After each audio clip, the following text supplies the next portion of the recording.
Welcome. This is Lando Sports Discussions, your spot for real talk and authentic takes on NBA, NFL, and all things sports. I'm your host, Lando, also known as the Duke of Debonairness. Thank you so much for watching. This week, we're going to discuss the Shadeur Sanders criticism, the WNBA's commissioner's alleged statements, and more. Let's get into it. First thing I want to address are the comments that have been circulating from the WNBA and Napheesa Collier specifically. Napheesa Collier, if she didn't get injured, most likely would have been the WNBA's MVP this season. That being said, she had a conversation allegedly with Kathy Engelbert, and she mentioned a couple of things that she had issue with that she wanted to address. One of those things were how Caitlin Clark, Paige Buchers, and of course in the next couple of years, Juju Watkins and many other players are going to be joining and driving the league and their revenue up. And she mentions that her response was, Caitlin should be grateful she makes $16 million off the court because without the platform that the WNBA gives her, she wouldn't make anything. So I just want to be clear that Caitlin Clark, though I'm not the biggest fan of her game and what she did in college is why she made money. Had zero to do with the WNBA. Zero to do with the WNBA. Matter of fact, the WNBA has not made a proven history, has not had a proven history of developing stars off the court. So I don't know why she believes that she would be able to take credit for that. Angel Reese as well. You know, I'm not sure how much money she makes off the court, but I'm sure it's similar to what Caitlin Clark makes. And you know, the superstars that the WNBA has been able to produce don't have those kind of endorsement deals. And so I don't know why you think that the WNBA is the reason for that. Another thing that she said was only losers complain about the refs, which is not true. Like Phil Jackson complained about refs. He's one of the winningest basketball coaches of all time. You know, like when refs are making constant mistakes and they're affecting the game in such a negative way. And refereeing has been under a microscope lately, but it's probably gotten worse. It seems worse. I'm not exactly sure if it truly has, but there's like egregious calls that are missed on a regular basis that there's no accountability for. And these NBA and NFL and now WNBA referees don't really have a lot of consequences for it. So to say that only losers complain about the refs, I don't know what Kathy Engelbert's what her credentials are as far as winners and losers and being able to play in a game. But yeah, like players are going to complain if refs are making biased calls and or really bad calls. You know, that like a lot of teams and coaches just want things called the same on both ways. That's really what it comes down to. And that doesn't happen. And of course, referees are human, they'll miss things. But at the end of the day, it's like, come on, like if something's got to give, something's got to give. Don't say that one of the best players and somebody who's been winning championships is a loser because she's has an issue with how the refs are officiating the game or any of them really. Um, so I don't know where she gets that idea from. And only not saying like it should be the focal point of you how you play the game, but yeah, it is a part of the game, and if there's an issue with it, it needs to be discussed and addressed. So I don't know why she thought that she should make that kind of commentary. Then last thing she had mentioned, or at least that made headline news, was that she said the players should be on their knees thanking her for the TV deal that she was able to put together, which is a $2 billion TV deal. But it's not like it's a $2 billion TV deal over a couple of years. It's it's a decade long deal, which gives the league about $220 million a year in revenue or something like that, which you know is good. It's good for the WNBA. Don't get me wrong, but it's not like, again, it's not you who did that. Like, it's the players that are playing, the money that the league is starting to create when it comes to the viewership and things of that nature. How more and more people are watching the game. Paige Buchers, Caitlin Clark, Angel Reese, those young ladies that have entered the league over the last couple of years have really been driving the popularity of the WNBA lately.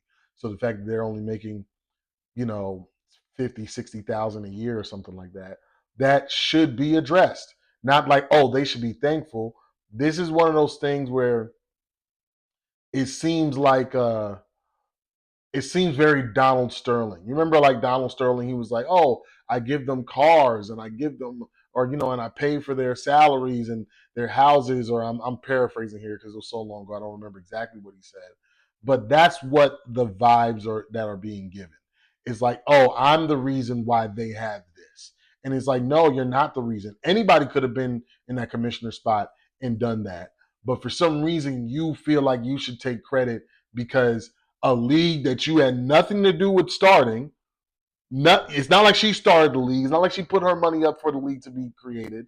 She had nothing to do with any of that, but they should be on their knees thanking you.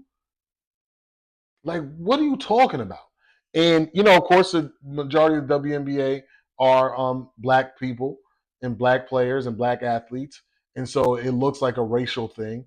I don't think it's as much of a racial thing, but because there's actually a lot more. I think the balance is actually between black and white is a lot closer than the NBA. But at the end of the day, how can you think that you're the reason for any of this? You should be grateful that you make the salary that you make because of the growth of the WNBA. Has nothing to do with you. We've never watched a WNBA basketball game because of the commissioner. It's always been about the players. Always. So, like, people in those executive positions need to cut that talking point out. So shout to Napheesa, one of the greatest players in the game. My second favorite player in the game right now. She's amazing. So shout to her, and I'm so glad that she put this information out there. And we, as people on social media as well as the true media, should not let this go away. On the Shadeur Sanders. So, Shadeur Sanders is somebody who I mentioned on our podcast, the Between Brothers podcast. Um, that I thought he was a first round pick. And him falling to the fifth round, there might have been a reason for it. They People, of course, when it comes to certain athletes, they try to create and drum up character issues and things of that nature. And now Rex Ryan, says some nonsense, and Shadeur responds in the way that he responded, which was just mouthing out what he had to say. And it was jokingly about it. And now I think today I saw that Dan Orlovsky had an issue with it. And it's like, it's one of those things where it's like, damned if you do, damned if you don't. Because it's like he says, oh, as a fifth round pick, you got or a late round draft pick, where Dan Orlovsky was also a fifth round pick. And he mentions like, oh, like, you have to show that you're the guy, whether it's going to be for this team or the next team, that like our owner's gonna, and it's just like, bruh, the owner's already made that decision. The owner's already made that decision on draft day. So why are you acting like anything he's going to say or do is going to change that? I have come to the realization that in life, a lot of people, once they get an opinion on you, the only thing that they look for are things to validate the opinion they had about you in the first place. So, for example, racist people, or I should say, like, they're not like racist, like they truly despise people of color or people of a different race, but um But actually, no, I don't want to sugarcoat it. They're racist. So when you see like a black person doing well and doing these things, they're like, oh, like, or a person of color, oh, they're just doing like they're one of the good ones. But then when you see like a one-off thing, like a viral video of two black people fighting, see, that's why I don't like them. That's why it's this. That's why it's that. Somebody I knew or I know had sent me a video where this white guy, Nick Fuentes, says like, oh, like it's just white people are justified in being racist because look how they act. And it's like, yeah, that's what you're looking for to justify it. It's not that it's justified. That's what you're looking for to justify it. So when it comes to Shadeur Sanders, the people who don't like him, they're going to use every excuse to justify why they don't like him. I'm somebody. I am a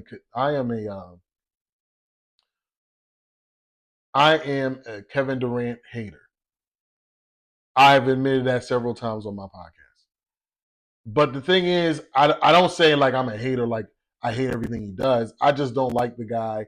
But a lot of times when he says something that is a valid point, hey, you know what? That's a valid point. And I hate the fact that he's saying this because I have to agree with him. But I'm not like a true hater where it's like, oh, everything he does, I got to find the negativity around it. Like, but that's what they do, and that's what they're doing to Shadeur Sanders, and it's unfortunate. And I don't know if it's because of his father. You know, it might truly be because of him. Because until Dion became a coach, I remember him being beloved by just about everybody. I don't remember people disliking him so much. So I don't know if it's just a coaching thing or a power thing that he's in a position of power. But it's unfortunate that this is the way things are going for Shadeur. I want to say something about another thing that was said about Dylan Gabriel. J.J. Watt got on the Pat McAfee show and he said he was rooting for him, and he because the Browns quarterback situation has always been pathetic and all kinds of stuff. He was like, "Oh, shorter quarterbacks in the past have done well, and it's easier due to the rules nowadays." And I'm like, can we start like reflecting on like things that make sense? Okay, Dylan Gabriel, third round pick, similar to Russell Wilson. I think Russell Wilson was drafted in the third round. Shorter stature. Here's the thing with the shorter stature quarterbacks that everybody seems to be missing. The shorter stature quarterbacks were super athletic and had really great arms, and Dylan Gabriel doesn't have any of that on tape, anyways. So it's like, what are you talking about? Like, oh, because he's a shorter quarterback, we shouldn't be concerned about it. No, he's a shorter quarterback. He has a C plus arm, and he has C level athleticism. And so the height is going to be an issue. The offensive line isn't very good. The only good thing about the Browns right now is the defense, and specifically the defensive line, and specifically Myles Garrett. So we shouldn't just justify and quantify these things. We actually need real evidence. Like, okay, shorter quarterbacks. Michael Vick, what was special about him? Okay. Drew Brees, what was special about him? And let's say, okay, Drew Brees is a good point. He wasn't the fastest guy. He wasn't the fastest guy. None of them had you. I didn't say they had to be extremely fast. I said they had to be very athletic. How many guys at quarterback 6 feet tall are dunking on goalposts? It doesn't happen. He's the only one that I can remember. So it's just like they're extremely athletic. Kyler Murray, extremely athletic. Like Russell Wilson, extremely athletic, two-sport athlete. It's not the same. It's not the same. So I don't know why we're trying to make these comparisons. If we're going to make comparisons, make them apples to apples, not apples to bananas. So it's a short episode as far as like the amount of topics, but that's it for us at Lando Sports Discussions. Thank y'all so much for watching and listening to my takes on those two particular hot topic stories. But like I said before, like when it comes to the WNBA and the commissioner, I don't know why you feel so privileged that you think you could take credit for what these women do on a daily basis, especially when it comes to the contract negotiations and things of that nature that's going on. She's upset about that, of course. But also at the same time, you added more games to their schedule. You added more games to their playoff schedule, and now you're upset that they want to get paid more. And this doesn't, or they want a more fair and even split. And people who don't like the WNBA, they have been justifying it. Oh, they're a loss leader, and this and the other. And they only all they do is lose money. But again, if you were in a professional at whatever profession you are, and your job said, "Hey, we're going to add 10 more hours a week to your schedule, and you're gonna work in all the holidays that you were getting off, you're not gonna work those. You're gonna have to work those. But we're not gonna pay you, we're not gonna increase your salary at all." How would you feel about that? Come on. Like y'all gotta like I don't care how much you dislike the WNBA for whatever reason it is. It's basketball. So I don't know how you can hate the WNBA if it's basketball and you claim that you love basketball. It doesn't look like the men's product. It's starting to look more and more like the men's product because of the pacing and the shooting and things of that nature. But it doesn't look like the men's product, and nor should it, because they're women. So I don't know why y'all hate it so much. Anyways, and also to Shadeur Sanders, damned if you do, damned if you don't. So Shadeur, keep doing what you're doing. They're not gonna like you anyways. So, like to say, like he feels like he's this, he could start in this league, and then Rex Ryan goes on this rant. And I love Rex Ryan, former Jets coach. I wish he never got fired from the Jets. At least when he got fired, I thought the league was or the team was still salvageable. But it doesn't make any sense that this dude says I believe in myself, and y'all go off on him. And then he's like, okay, I'm not going to say anything. And you still go off on him, Dan Orlovsky. Like, this is getting pathetic at this point. The media, the sports media has been so disingenuous. That's why my brother and I started our podcast, the Between Brothers podcast. That's why I started this show, Lando Sports Discussions, because we got to get the truth out. We've got to start getting the truth out and start calling these media guys out every single time they say some idiotic stuff on national television. Thank you so much for watching. I look forward to seeing y'all next week.